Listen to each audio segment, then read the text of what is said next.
All right.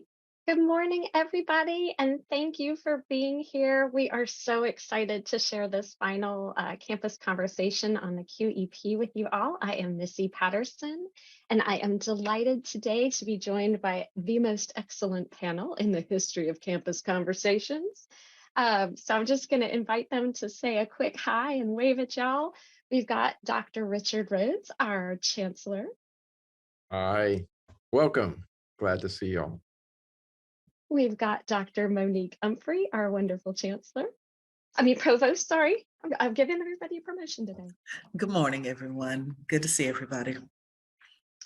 Misty Rasmussen from our sex coordination area. Good morning, everybody. Linda Smarzik, our new Dean of Digital Fluency and Innovation. Good morning, all. Thank you for being here. Dr. Karina Hernandez, Associate Dean of Digital Fluency and Innovation. Hello, everybody. Welcome. We've got David Ely, who is our Digital Navigator for our QEP pilot. Hello, everybody. Good morning. We've got Manuel Turan, who was the professor for our QEP pilot. Hello, everybody. And we've got Michael Brady, a student who participated in our QEP pilot. Hi, everyone. Well, thanks again to everyone for joining in. We are super excited to have you today. I do want to let you all know that we will have a Q&A section. So the campus conversation will be interactive, and we're looking forward to your questions. So if you take a minute right now to look at the top right corner of the live stream window, you should see an icon that looks like a dialog cloud. If you click that icon, it should open up the live stream chat feature. You'll be asked to prompt your name. You'll be prompted to type in your name. And once you do that, you'll be able to click enter or send. And then you'll be able to leave comments, ideas, or questions. I'll be reviewing those as they come in, and we'll share them with the panelists on the call so we can discuss and provide answers during the event. So we are going to start off today with a review of what a QEP is and some SAC-COC basics from my fabulous co-chair, Misty Rasmussen. Thank you so much, Missy. Next slide.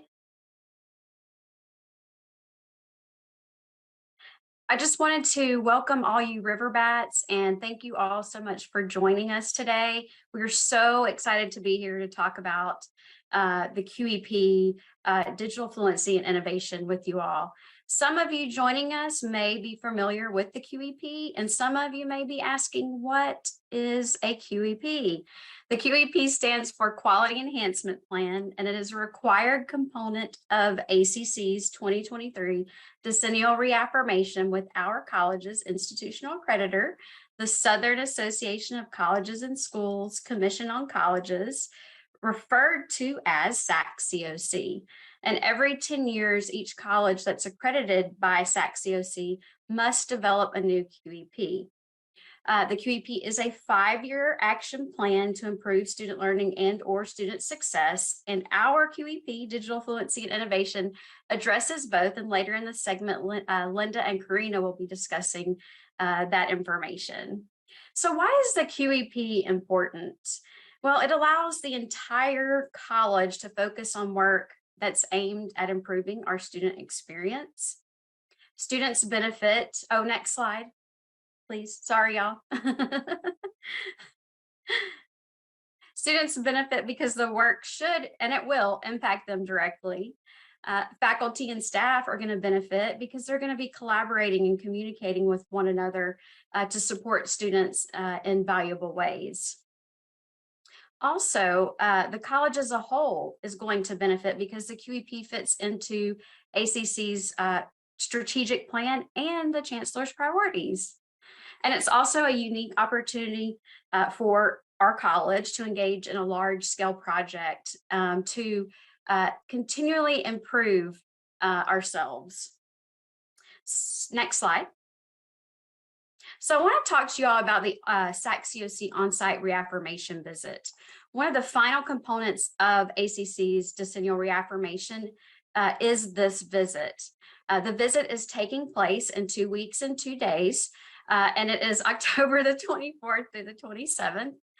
You may be asking, who is coming? So our SACCTV VP, Dr. Nuria Cuevas, she will be leading the group with the chair of our committee, Dr. Matilde Knowles. She works in student affairs at Greenville Technical College in Greenville, South Carolina. One person that I wanted to point out as our QEP Lead Evaluator, and I'm going to talk about her just a little bit more here in just a second, but we also have 5 other members, and then we have 1 observer. So there's the entire visit, it has multiple purposes, and one of those is the consultation of our QEP. And so Kim Reed, she's actually leading that with the committee. Kim is the director of Learning Commons from the College of Western Idaho. Kim previously has been a QEP Lead Evaluator with SACCTV, so that's good for us. And she also has direct experience with creating and delivering micro-credentials and badging. And she has an understanding of digital fluency, which, that's a new topic. So we're on the cutting edge here, and we're actually creating material for folks to be able to carry out projects on digital fluency. So what she's going to be doing is she's going to be helping us to ensure that our QEP is successful, and also just point out maybe any holes, or if there are holes, anything that will help us to ensure that we're successful with our QEP at the end of the 5 years. And now I'm going to hand it over to Missy. All right, thank you so much, Misty. Yeah, we're excited to get everybody to be aware of the SACS visit. So I wanted to invite Dr. Rhodes to say a few words about your experiences with previous SACS COC visits. What do you want the college community to know about what they should expect while the team is here? Great. Thank you, Missy. I have been at institutions where we have had the on-site SACS visitation, but also I've been had the opportunity to be on some SACS visitations, both in the state of Florida and in North Carolina institutions. And, so the visitation is, I would have to say, kind of split into 2 different parts.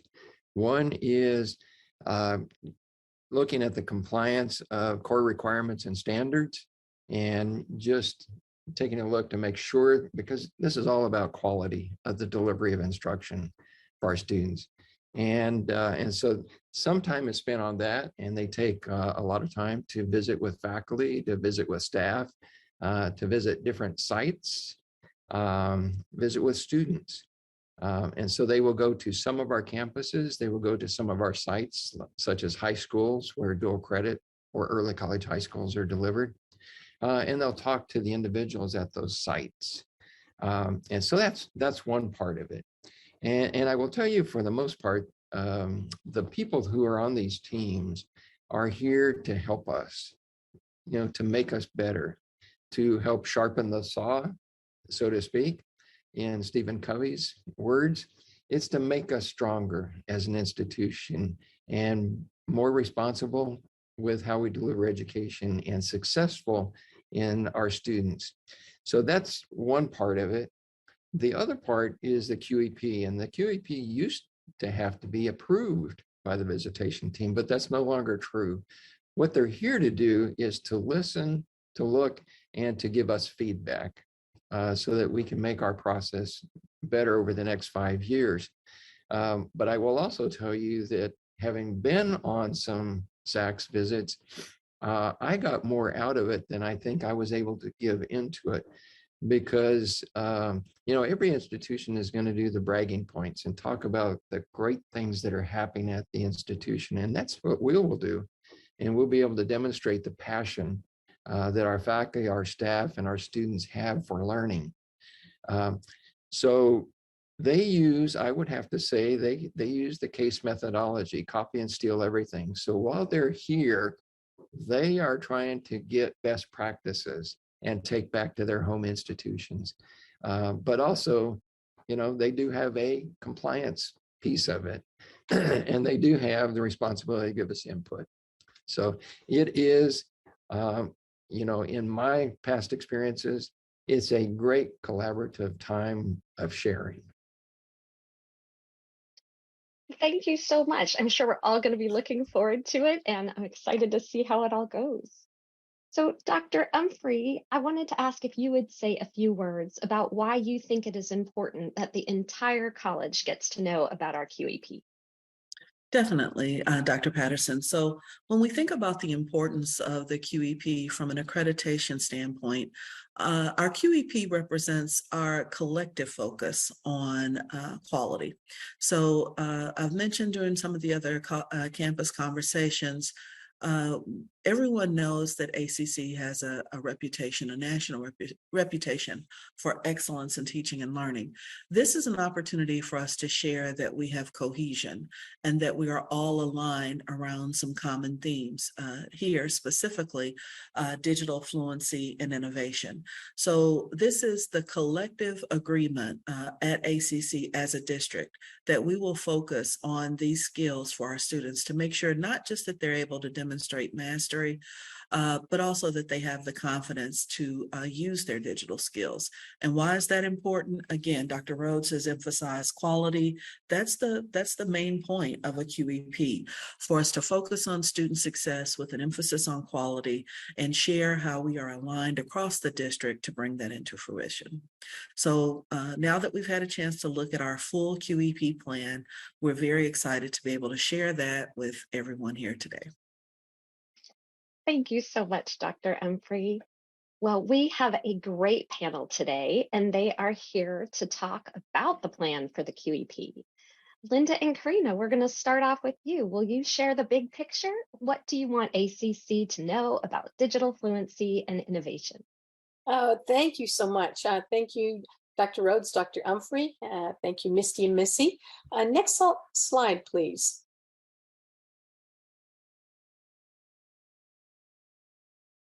Next slide, perhaps. Okay.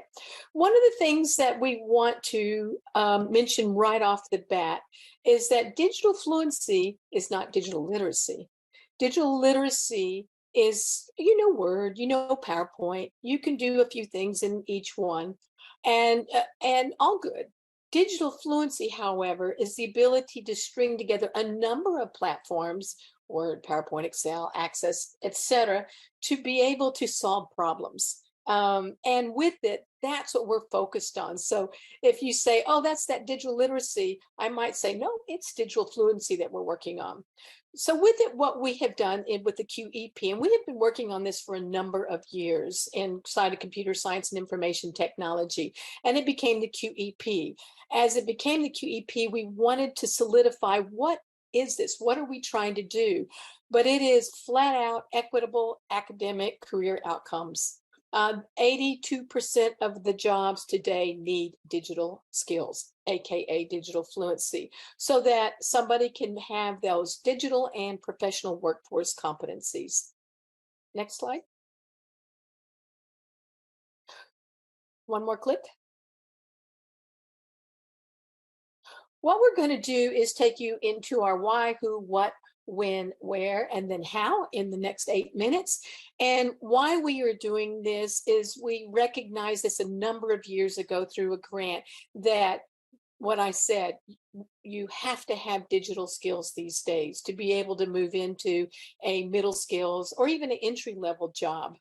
And with it, Karina is going to take you into our 16 micro-credentials to do this. Next slide.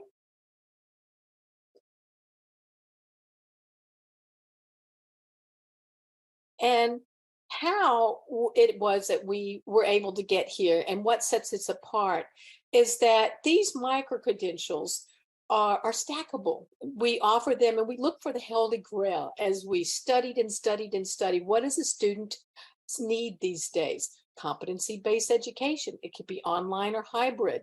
There's badging associated with it, open education resources, and then a really large piece, and you're going to hear from David in a few minutes, is that it's supported by a digital navigator. And these are free, 16 micro-credentials in the area and the high Word, PowerPoint, Excel, Access, HTML, CSS, Photoshop.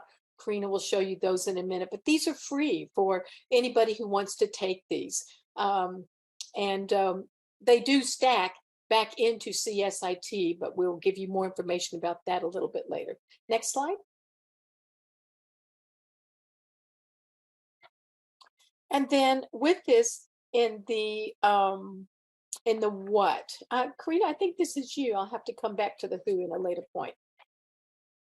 Okay, so for students to be truly digital fluent, and they need to develop not only digital skills, but also professional skills like critical thinking and problem solving that will allow them to adapt to emerging technological challenges that they are going to find not only in their academic environment, but also in their workplace. So what does the QEP project will provide for our college to support that? So the QEP project includes the development of 16 micro-credentials, which consists of 20 to 26 hours of project-based content, combining technical and professional skills. These micro-credentials will provide students with an accelerated pathway for upskilling that will not only scale their employment opportunities, but also their academic achievement, given the increasingly digital educational landscape. So faculty may find micro-credential useful because they can assign it as co-curricular with a contextualized assignment. They can use it as supplemental curriculum, or they can just simply recommend that the students enroll in a micro-credential to help improve class performance. Students, faculty, or staff can all enroll in any micro-credential at no cost, and they can use it either for upskilling, for professional development, or for personal development. Next.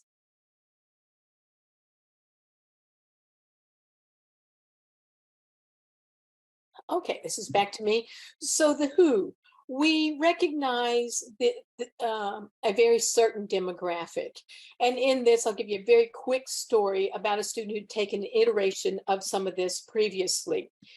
I was reaching out to her and asking her if she wanted to continue on with this. She reached back out to me and said, absolutely. I applied for a new job. Not only when in the interview, she said she was taking these digital skills, and not only did she get the job, she got a very substantial raise.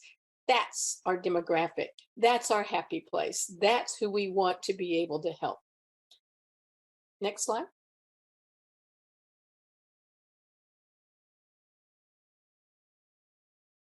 So you may be wondering where these micro-credentials will be hosted. So the micro-credentials ecosystem will be hosted in Brightspace Lead learning management system, following competency-based education and also Quality Matters framework to make sure that there's proper alignment between the learning objectives, the learning activities, and the assessment. So the micro-credentials will be offered in an online or hybrid format, which will allow the students to acquire skills either on their own time, on campus, or from home, with synchronous options to assistance through digital navigators, either virtually or in person. Next.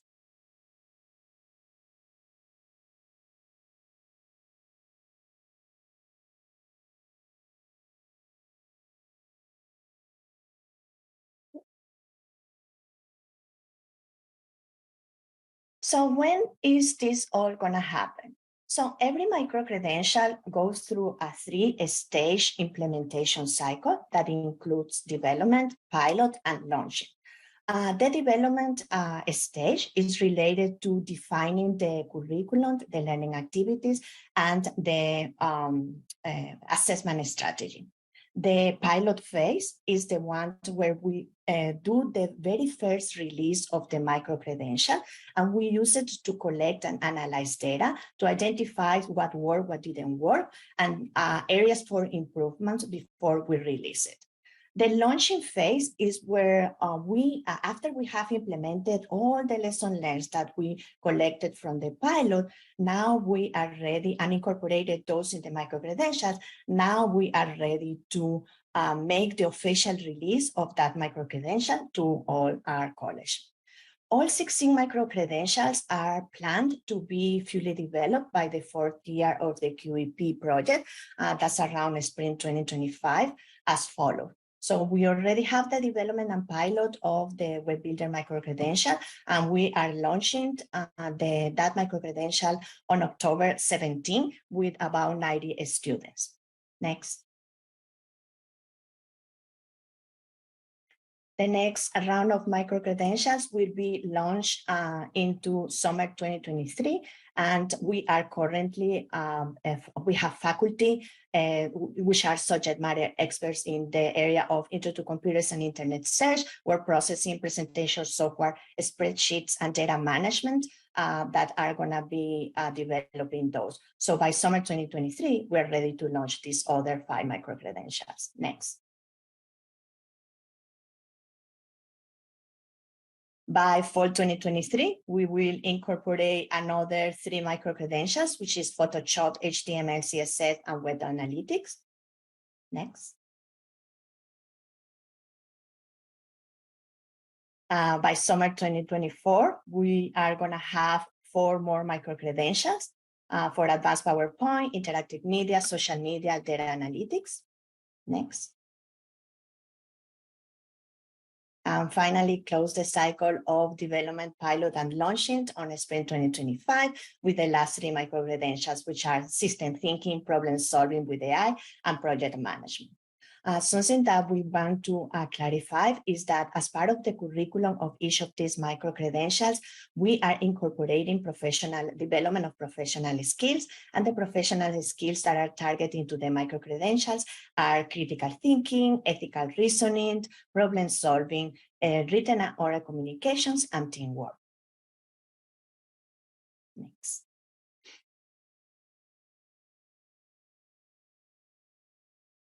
Next slide, please. All right, how do you find out what's next? Click on that QR code or go to this information, austincc.edu/digitalfluency, and we will keep you on our mailing list, and we're sending out updates. This is launched, that's launched, this is happening. So we would love for you to join us. We're unbelievably excited and passionate about this QEP. So join us and reach out to us at any time. Thank you so much, Linda and Karina. That was really helpful. We've already started getting a few questions, and I've already made a note of those, and I will make sure we ask them of the panel after we get through our next little bit. But first, I wanted to welcome Manuel Turan, who is the professor who helped us with the pilot this summer. Manuel, can you say a few words about your experience? Yes, of course. I chose to embed the micro-credential into my course. It was an excellent complement to the current ITSC 1301 Web Design Tools curriculum.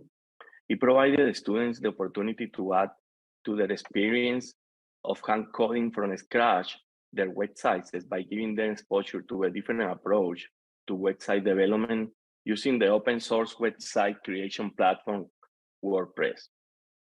The micro-credentials content, depth, and length were adequate for the 3 weeks time frame, and there was a good balance of reading materials, videos, and hands-on projects. The student response to the Web Builder pilot during the summer was so positive that I also incorporate that micro-credentials as supplemental curriculum in my current fall sessions, and the students are looking forward to it. That is wonderful to hear. Thank you so much, Manuel. David, I want to invite you to talk next. You served as the digital navigator for the pilot. Can you tell us briefly about that experience? Why do you think having a digital navigator for the QEP micro-credentials makes this a better experience for students? I not only think that it's a necessity. What we do is we are the bridge between the instructor and the student, and we are therefore to kind of help them to basically, walk them through, anything that they're having issues with, whether it's, personal or within the class or within the assignments in itself. And it's to ensure the student success, persistence, and ultimately, and graduate. Thanks so much, David. And we've got the pleasure of hearing from Michael Brady, who was a student in the summer pilot.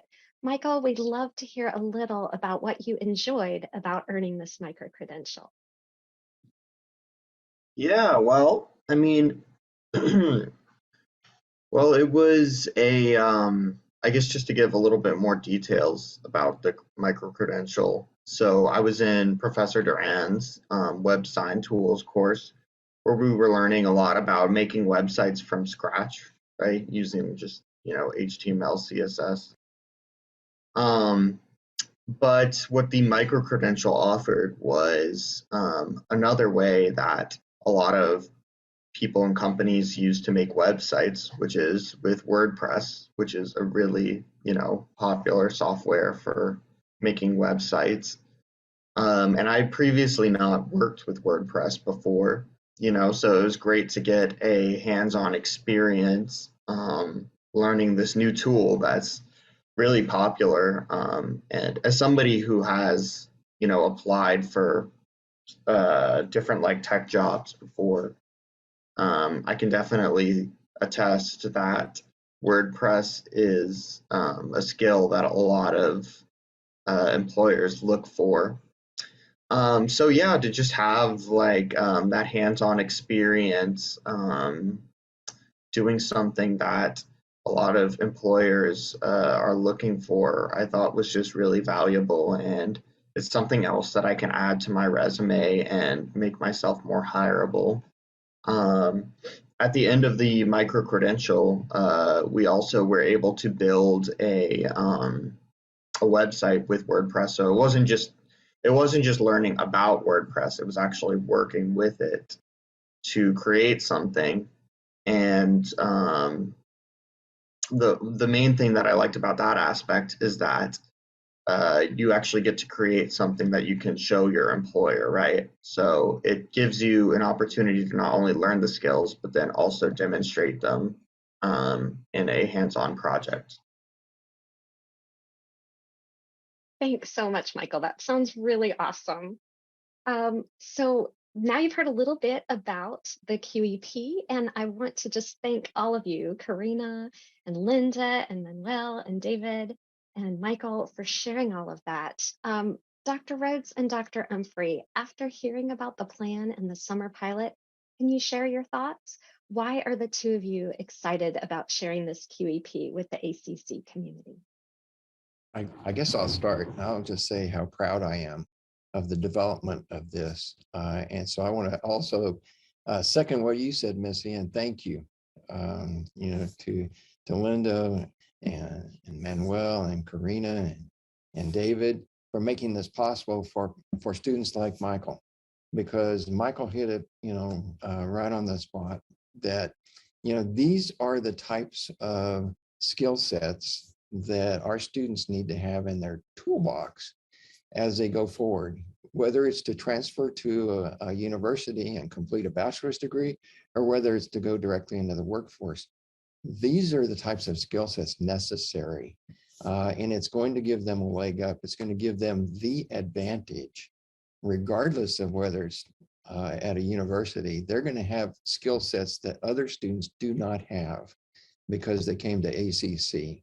They're going to have the skill sets when they're interviewing for the job, as Michael said, to demonstrate that I have this knowledge, I have this skill set, and I can put it to use for you and make you a better company. And this is so critical. I wish it was available back when I was a student, but of course, back then they used key punch. So this is a different day and age, but these are the skill sets necessary. And I just want to congratulate y'all and thank you for making this possible. I can't wait to see what happens in the next 5 years.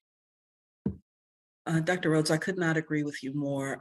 So for Linda, Karina, David, Manuel, and I can't thank you enough for your leadership on this project. And Missy, I thank you for working with the team for us to bring such an important initiative to the forefront. Also, I want to thank all of our faculty and staff for this to be agreed upon by the district as the focus of our QEP says so much about the nature and the culture of ACC as a collective. The fact that we recognized how important these skills are for our students, again, as everyone has said, not just for today, but to ensure that they have the skills necessary to be competitive in today's market.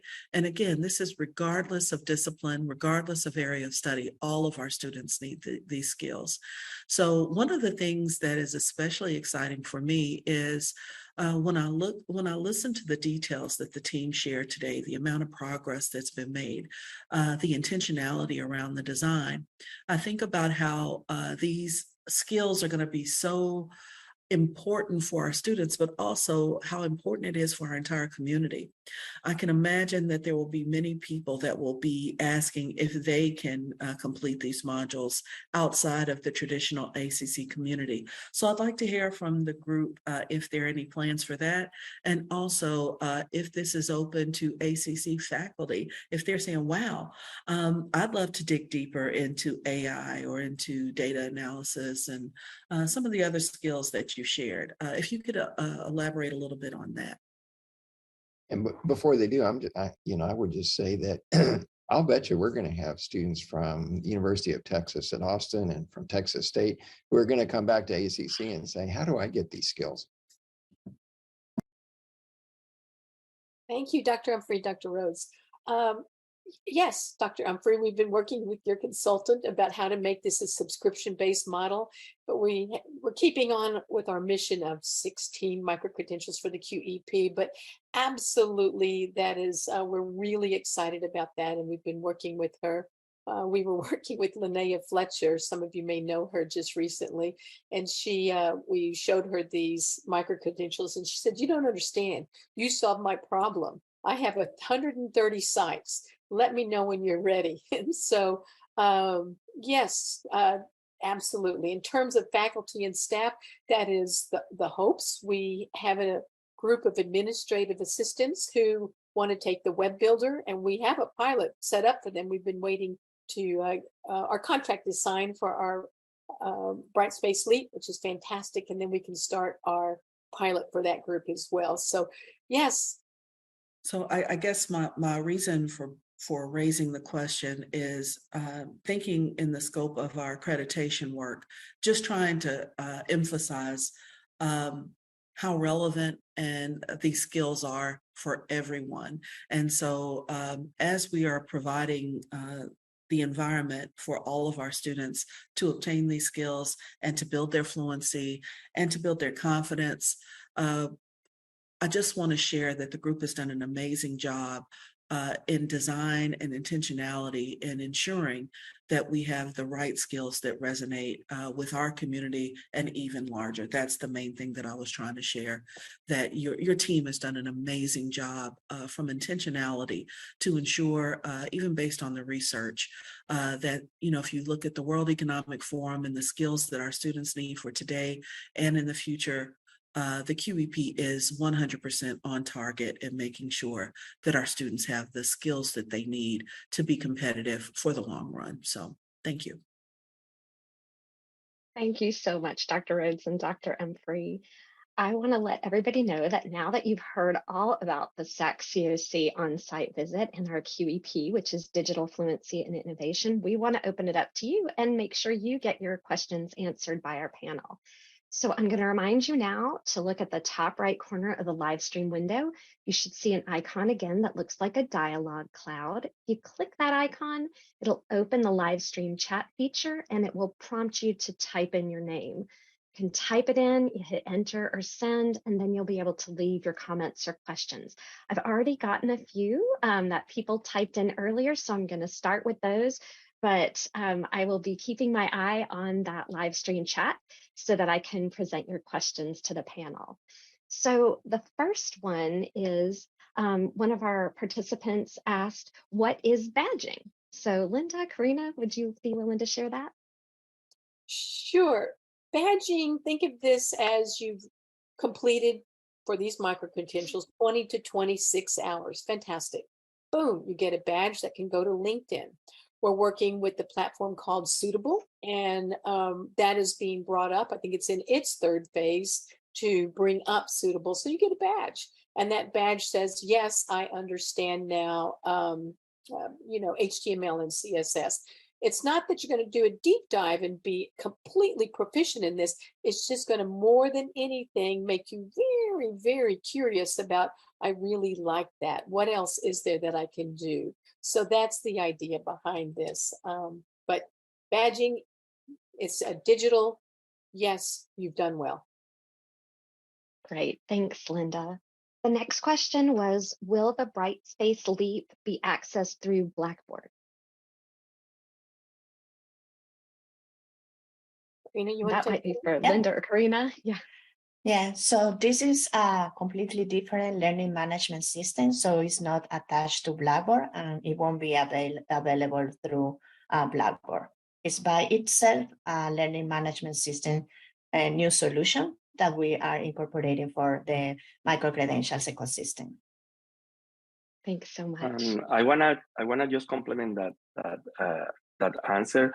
And even though it's not through Blackboard, like when I implemented on my class during the summer, I make a link that the students were allowed to go directly to the space, to the Brightspace, and access directly the web builder. That means it's not incorporated, but at the same time, the student has direct access to it. Okay, so Manuel, you're saying that you just put it into your Blackboard class and then they could just move into the Brightspace Leap seamlessly from joining from that link. That's really correct. helpful. Thank you. So the next question is, where or how do students earn these micro-credentials? Are there specific courses that incorporate the curriculum that leads to the micro-credential? So we've rolled one out this summer. We just became real September 1st. And so with that, we rolled the web builder out this summer. And then there is a calendar that we will publish and put on our website of when the next 5 are going to be built this fall. And then they'll roll out as a pilot in the spring, and then summer. The next few will be built in the spring, etc. So in that, it's a rolling out. We can't make them all available all at once, but we're excited about that question because it's telling me you're very interested. If you can, there was a slide at the very end, and I think we'll just go ahead and I believe it was austincc.edu/digital fluency. In there, you can go to the website, sign up, give us your name, give us your name, your email address, and we will send out, this one's available, this batch is available. In terms of the courses, yes, it's not part of the QEP, but because of a grant that we had previously, all of these micro-credentials can become 13 credit hours of an occupational skills award that stacks up all the way to a 4-year degree, our BAS in cybersecurity. I'm working on that right now in software development. So with that, absolutely, you do not need to take any courses. The micro-credentials can become 13 credit hours. Thanks, Linda. So yeah, maybe at the end, we'll be able to put that slide up again with the QR code so people can dive right in and sign up to get information. But we promise you'll be getting a lot more marketing information about the QEP to be able to help your students and yourself sign up for any of these. So the next question is, how many digital navigators are on staff or will be on staff? Currently, right now, David Ely was helping us with the pilot this last summer. The intention is that it's probably going to be a majority of adjunct faculty. When we come to year 3, there will be, I believe, 88 digital navigators. And the courses we have at one point, the micro-credentials at one point were going to be 16 weeks now long. We've already iterated. Manuel helped us with that. 3 weeks inside a course that is offered, not embedded, but curriculum that is side by side, and 6 weeks if a student is taking it on their own. So there will be quite a bit of ramp up for digital navigators. Absolutely. Thanks. So just to make sure we get it out again, there was another question. Where do students and non-students go to sign up to take these micro-credentials? And again, we'll be providing that QR code to everybody at the end. There's another question that says, so badging and micro-credentials are two separate things? Karina, you want to take that? Sure. So the difference between the two concepts is that the badging is the digital component attached to the micro-credential. So your micro-credential is these smaller units of hands-on projects content that we are creating, and the digital representation of that you get after you complete that micro-credential is your badge. So that's your what you can post or share on LinkedIn or in other or share with employers as a validation of that micro-credential. Great, thanks, Karina. So we've got a question that says, is the plan to market this to students via our website, within courses, perhaps as part of the notes on the schedule, by outreach directly, etc., or is there another plan? Whomever that student is, we want you on our implementation committee. All fantastic ideas. We hadn't thought of several of those. There is a plan, and in that we're building it, and it is a rollout that has to do with the website that we're building, has to do with info sessions, which there will be a substantial amount of information sessions, meaning information sessions to the deans, then to the department chairs, then to faculty. Then as we go to students, then we will have a number of information sessions where a student can come and find out more and get a much deeper dive and ask 102 questions themselves. Totally fun. And so we do have a marketing plan in place, and it's probably going to grow based on whomever that student was. Great, thanks, Linda. Yeah, it's one of the things I'm really excited about is all the different ways that so many different people can get access to these micro-credentials. So that ties in with the next question, which is, will the micro-credential courses be made available to staff and faculty as possible professional development or personal enrichment with a possible link through Workday Learning? We love it. We're working on it. Yes, okay. Those are our hopes. We don't have an answer for you at this time, but that's the goal. Great, thank you. So the next question is, can a student begin their credentialing at any time, or do the courses only run at certain times? Karina?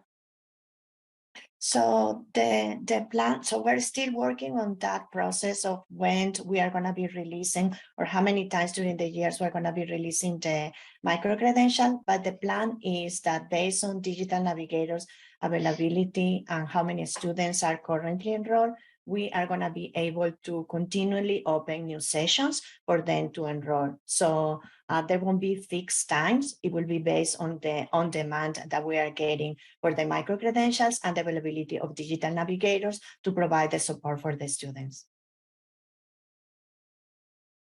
Thanks, Karina.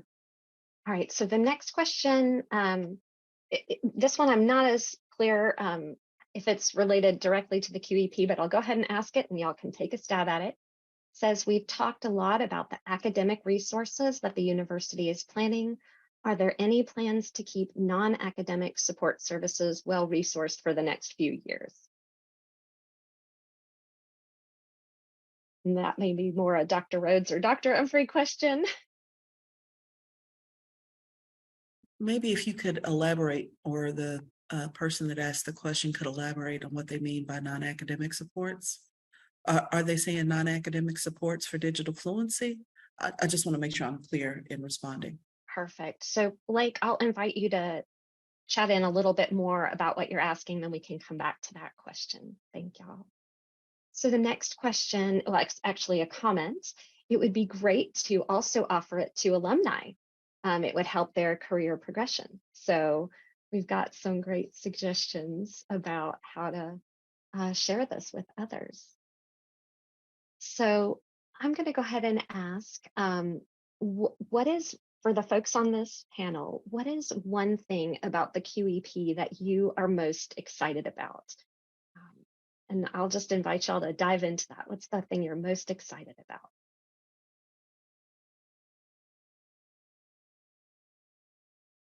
All right, I'll actually play MC. Karina, you unmuted. You go first, and then we'll ask others.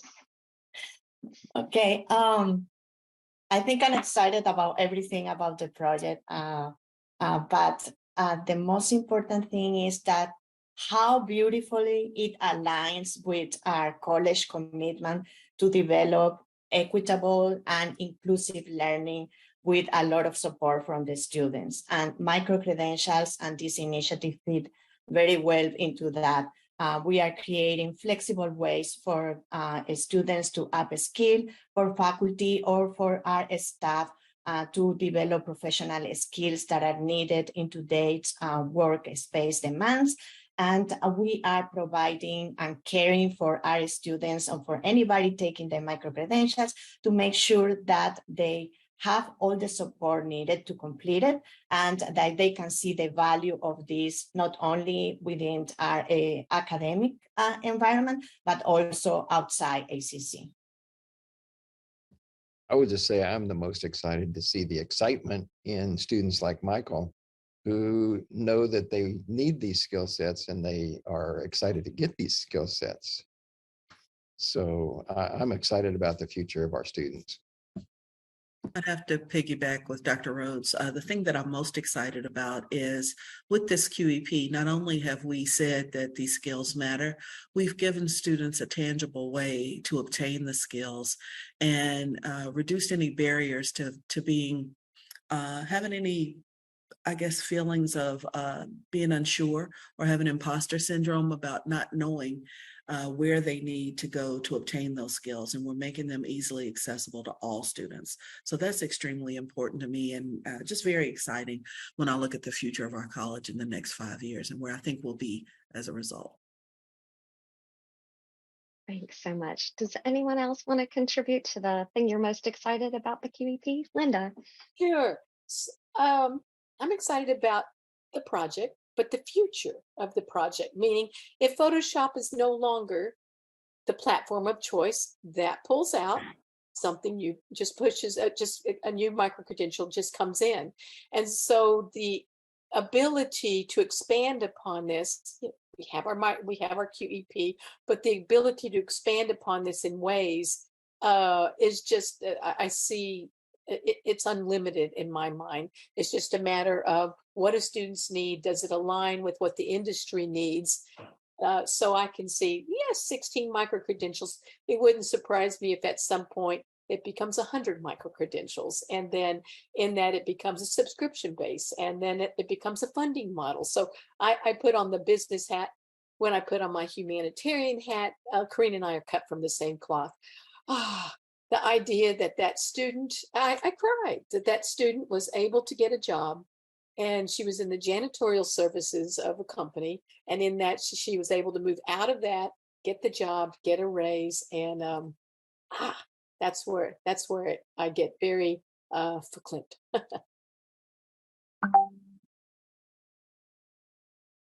All right, thank you so much, Linda. So we've got a few more questions from our crowd. So one question is, will this be done online, like asynchronous, hybrid, or in-person type of course taking?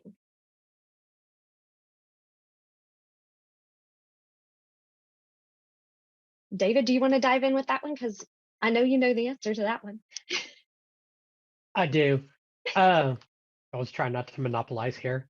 It will be offered online and in person is the short answer, depending upon what the students' schedules and needs and how many digital navigators we have and what's going on at that given point. And predominantly, these are going to be online and asynchronous kind of opportunities. So that'll hopefully fit everybody's schedule. But they can't Um, be, but they can be synchronous. That's true. They absolutely can be synchronous. We are housed, we found out what our new home is. We're at the Nice. South Austin campus where Viscom was, visual communication. And in that, we have a lab. We're going to put some computers in there, a few computers. And then if a student needs to come to work with someone like David, absolutely they can do that. Absolutely. Thank you. All right. So we have a comment Basically, here. I go where I'm needed. That's awesome. As we all do, right? Yes, So ma'am. this is a comment from our crowd. It says, this is very exciting and a needed program, and I wish it every success. These are much needed skills that can benefit all. Got another comment saying everything. Again, ACC is living up to its promise to students, the community, and to the future. So hopefully those will put some wind in everybody's sails. We've got a question that says, how will the effectiveness or results of this QEP project be evaluated? Do you have a research design already being considered? And I'm going to invite some folks to weigh in on that, but this is maybe a good moment for us to share. The full QEP report is on the QEP website. So if you navigate to www.austincc.edu/QEP, and you go to our topic, digital fluency, you can actually download the full report with all of the assessment details and everything. So take a peek there, but for a quick answer, let's hear from our panel. We took a look at a really good QEP, Florida International University, and they were doing a similar badging initiative with 3 badges, but we're ACC, we have to take on 16. And so with that, what we did is our assessment milestones, performance indicators, and then student outcomes. And we have put together an incredible plan that Misty and Missy helps the committees and the team help sculpt that and put that together. So you can see the very detailed plan there. Absolutely. And of course, we're still building on this. What data are we going to collect? And when are we going to collect it? Can we even go out to where somebody has a job and were they able to get that job because they have digital fluency skills? We don't know the answer to that in this moment, but we have done a lot of work on it. And of course, more work will be done on it. All right, we've got a flurry of questions now, so I will share those with you. First is a comment. Yes, we are giving them great skills to really thrive in the future, and especially in the growing tech world in Austin. And then we've got this question, which says, while this is focused on digital skills, is there any thought about a QEP 2.0 with micro-credentials on soft skills as needed by occupations in the market? Karina? Yeah, so as Linda mentioned before, so we are starting and keeping the focus for this first QEP of 16 micro-credentials, but we see so much potential with working across different departments and divisions in the college to incorporate new micro-credentials that are going to be aligned with the needs and demands they have for each of those programs. So we are looking forward to expanding beyond the 16 micro-credentials and growing into new set of micro-credentials and skills. And the one thing to point out is that we do have embedded the professional/soft skills inside the current 16 micro-credentials. One of the things Michael said when we were interviewing him that I was really impressed with, and we said, how did you do with the critical thinking? And he picked up on it right away. And he said, yes, I did the first assignment of comparing 3 websites. And in that piece right there, that critical thinking, he not only did he get it, that's what we were aiming for. And maybe Michael wants to say a few more words around those skills, those professionals, that professionals. Yeah, for sure. I mean, obviously, I kind of covered the whole aspect of like the hard skill aspect of learning WordPress and stuff like that. But excuse me, there were also some, I remember also doing some other assignments, where we would have to kind of use our written skills to prepare kind of like a sort of quasi kind of report sort of thing.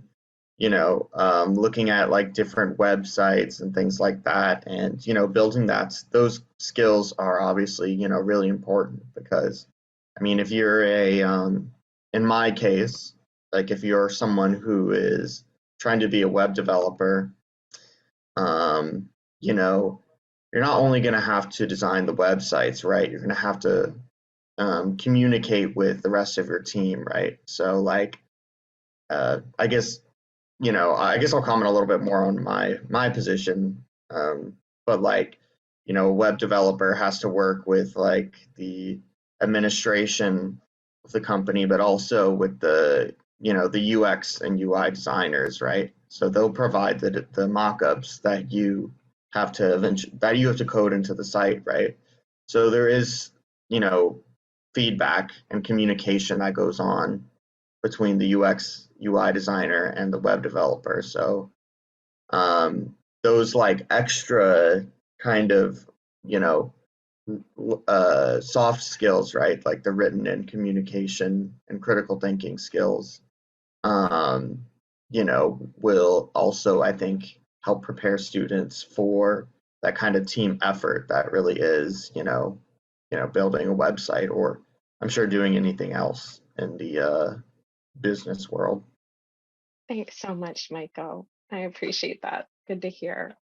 So a couple of more comments, and then we're probably going to have to move away from the Q&A section, but I do want to share these with y'all. I'm mostly excited to see that the university is always innovating.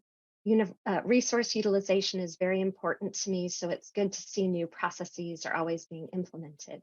And another comment is higher education, particularly community college, has got to not just keep up with changes. We have to position ourselves as truly leading, and this has been a long time coming.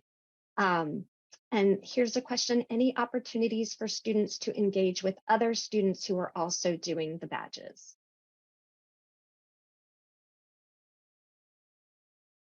That's a fantastic question.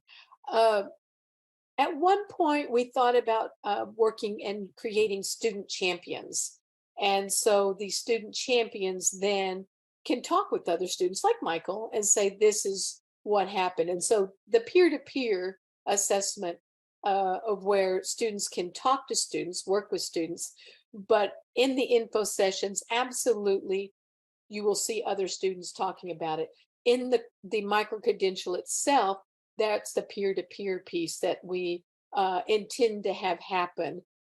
Some of that we're working on still, and how do you, somebody who's asynchronous, and how do you build that peer-to-peer? We don't have the exact answers yet, but again, if that student or faculty member, of whomever that is, wants to contact us, please, particularly if you see something. But Manuel might have something on that too.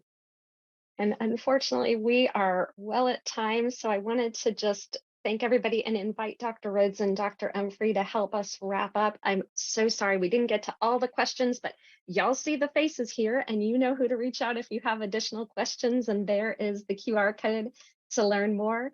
So Dr. Rhodes and Dr. Umphrey, will you share a few final words about your hopes for the QEP and the SAC COC visit? First of all, my hope is that we have a great SACS visitation team who are very collaborative and will help us improve and develop as an institution.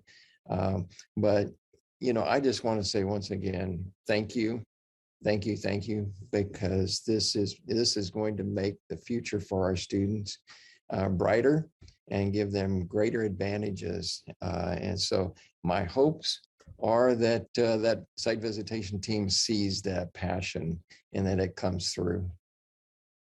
I couldn't agree with Dr. Rhodes more.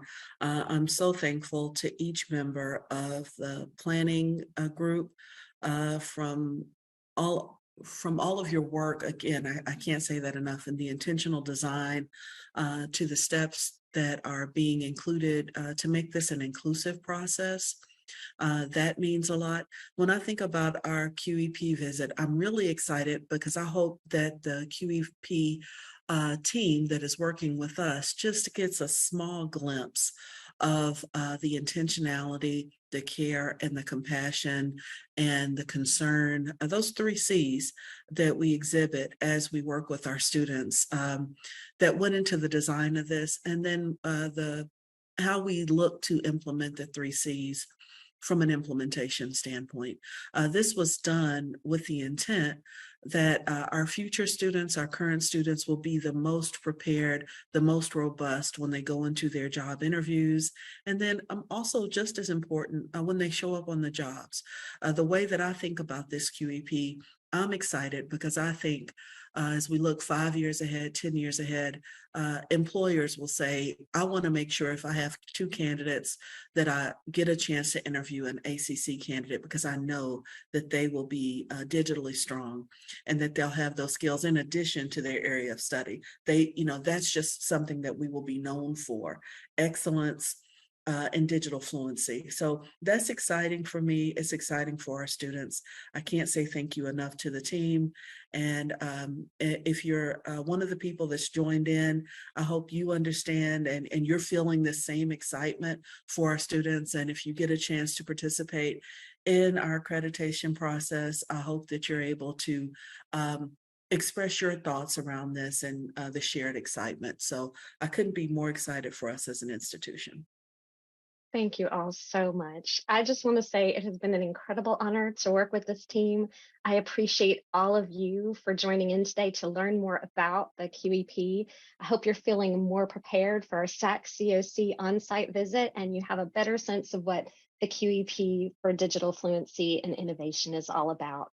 If you have any additional questions, please do take a peek at the QEP website, which I dropped in the chat before, or feel free to email Linda Smarzik, Karina Hernandez, or Misty Rasmussen. They've got a ton of answers for you.